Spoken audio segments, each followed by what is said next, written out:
What's up, guys? How are you? How are Hey, how you? are you? I'm good. Thanks for taking the time. Yeah, Congratulations on it's the our movie. pleasure. Thank you, Thank you. man. Shukran. All right, Yeah. so let's talk about combat a bit, and specifically on-screen combat. Like, Lewis, could you walk me through what's the difference between, since you have this huge fighting background, what's the difference between being a good fighter and looking like a good fighter on screen? That's a great question, man. The difference is this. Um, Good fighting on screen is more similar to dancing, and in the sense that you're learning choreography, you're not trying to actually, dismember somebody's, and move their, break their joints and stuff, or, figure out a way to break them down and break their structure. You're actually figuring out a rhythm and a timing. So good choreography sounds more like this.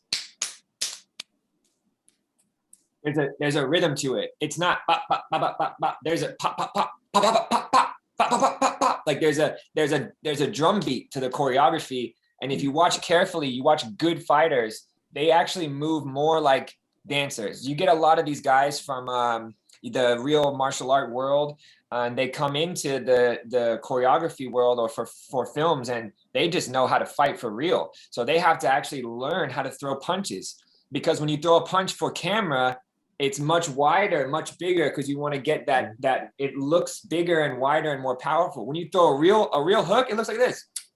It could be you won't even see it coming. Yeah. So there's a huge difference. But I will say this: it helps in the sense that your body understands those movements, and your body has a muscle memory that understands what it's like to actually fight. And so those things end up helping a lot. And you have to kind of blur the lines a little bit. So yeah, it's a tricky one to answer, because I could go on quite a bit about that. But it's more about rhythm and timing, and less about trying to punch somebody in the face. Fair. Mechad, for you, like, what in your background helped you adapt to that and like help you look good as a fighter on camera? I think years and years of sports applied to this for me because I'd taken some Hapkido in the past and Taekwondo in the past, mostly as a kid, and a little bit of Hapkido as an adult, and some Bojuka, and like just the stuff to stay proficient and not look stupid throwing punches and kicks, right? But I didn't really know how to movie fight at all. This is the first fight movie I've ever done. So, but there's a level of competitiveness in me that was instilled with playing sports my entire life, that I wasn't going to give up. I was going to make sure that I was dancing right. I was going to make sure that I had some of the best dance partners in the world, which is great. And I feel like I'm talking about Dancing with the Stars now. But these, like watching Lewis and watching Joe Taslim is like, it's literally like watching like Michael Jackson or the Jackson Five, like in their prime, right? Like really just moving. And just knowing that the level of performance is there, and you're there on set with that, it brings your game up. And I think just playing sports my whole life did that.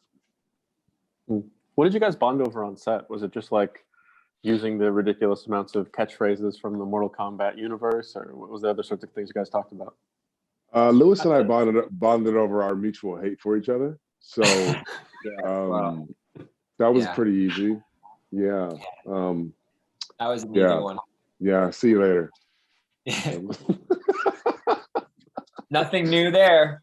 No, I think that we all really came together and bonded on the fact that we love Mortal Kombat, and we're actually big True. fans True. of Mortal Kombat, and we understand the mountain that we're climbing together, and we're climbing that mountain like we're all attached to one rope, and we're climbing this thing together. It's not separate, and if I want everybody to look great and do their best, and no one on this entire movie was lazy or didn't want to give it their all. So we bonded on that fact, and we knew the mountain that we were climbing, and we knew how high it was. So Yeah, to add to that, I think we bond, like for me, we bonded over the pressure, right? The pressure, like, so pressure bursts pipes or it creates diamonds. And I think everybody put the pressure on their shoulders on this one and knew how big the fan base is and knew how important this was not only to the fan base but also to ourselves. And I think that once you're in a high pressure situation like that and you're performing at such a high level, which when you watch the movie, the hand-to-hand combat, it's on a different level. You realize that you either are going to walk away hating everybody or you're going to walk away friends. And we walked away as friends, which is great. Absolutely. I think that comes across. Congratulations, guys. Thank you, brother. Great Appreciate job. it. Thank you for the man. support. I Appreciate want it. everyone to see the movie. Thank you. Yeah, thanks.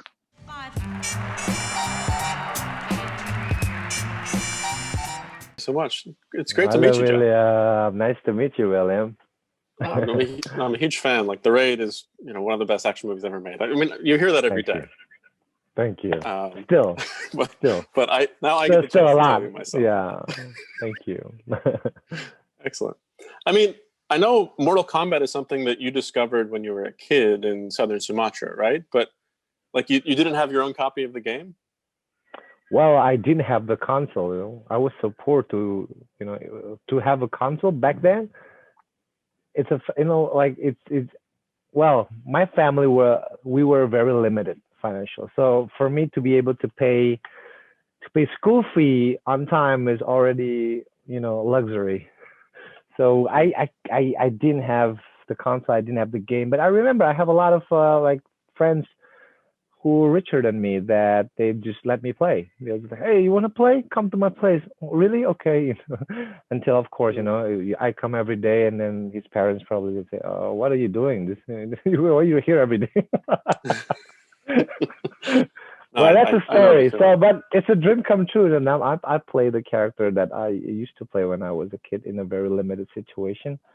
So can you imagine my feeling that it's just is unreal. Yeah. Were you good at playing Sub-Zero in the game? Well, I play Sub-Zero a lot, but I still play Sub-Zero until now in MK11. But well, I am Sub-Zero. So you don't want to say no, basically, is what you're telling me. Yeah. Oh, excellent. No, I mean, tell me about because obviously the thing that strikes you most is that this is a fight movie. Like this is a martial arts movie, start to finish. The fights come first. The action comes first. Yeah. And so that's why you are such an asset to this film, because you are one of the masters at this. Thank you. Tell me about what made the fights in this so unique. What made them hit extra hard, I think, for you? Like what was it that you tried to bring to the fights in this movie that you had in other films? Well, the way I approach fight scenes in my previous works is always to understand the reason of the fight. Because in The Raid, it's all about surviving. And that comes first. It's all about, consistent. He's just persistent. He just doesn't want to die until he accomplishes his mission. So in this one, I need to find the reason why. And the reason why, I found it. And then the fight, when you see fight, in this one involves superpower stuff. So for me, it's quite challenging because this is probably the first time for me to be involved in a fight with power. So the thing, the most interesting in this one is we still see everything. We still see the struggle. We still see, the techniques and everything, the violence and the way they shot it is like less choppy, which I loved.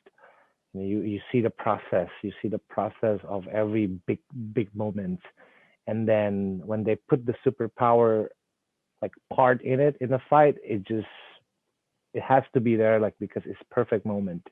It doesn't feel like it's just pushed for the sake of coolness, badass, kick-ass. So what I like and what they did in the movie, I'm grateful that to tell the story in a fight, not just selling coolness. Like you said, a lot of people expect the fight is gonna be awesome. The fight is awesome, but more than that, as an actor, I need to give more, because a lot of Scorpion fans, Sub-Zero fan, and other characters fan, they saw everything in a game, but they want to see who is this guy, what he's thinking as a human, or as a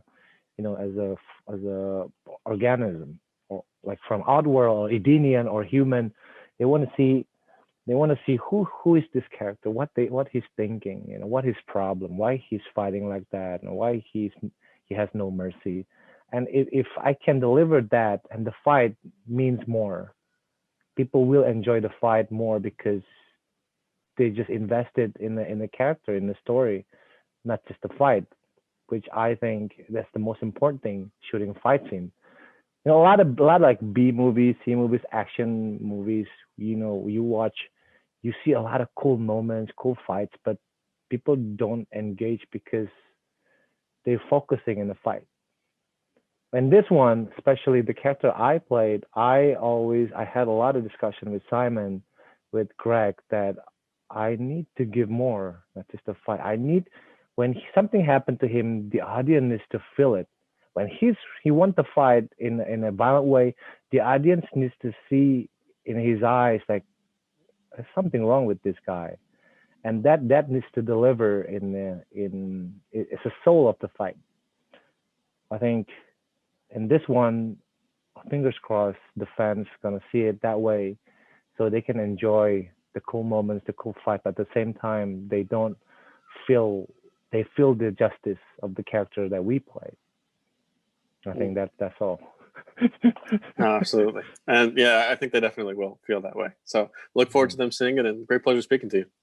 Thank you, William. Take care. Bye. Take care. Bye-bye.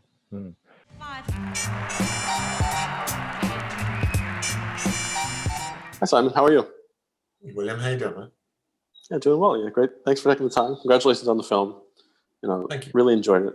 And so I want to talk about, obviously for me, I mean, what stands out is that this is very much, it's a martial arts film. Like it's the fighting is first and foremost, the combat is first and foremost.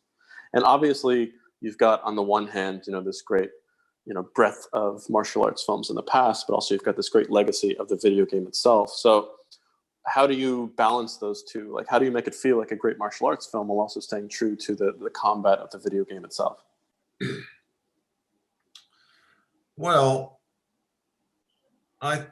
the goal in building the fighting element of it was really the key ingredients inside that were to make the fights have an intelligence and a strategy to them at the heart of them. So we spend a lot of time working out and planning our fights as a set and as a series, and how and what they did within each part of the movie, and what they did. And they were always having to build character, and they was always having to tell story.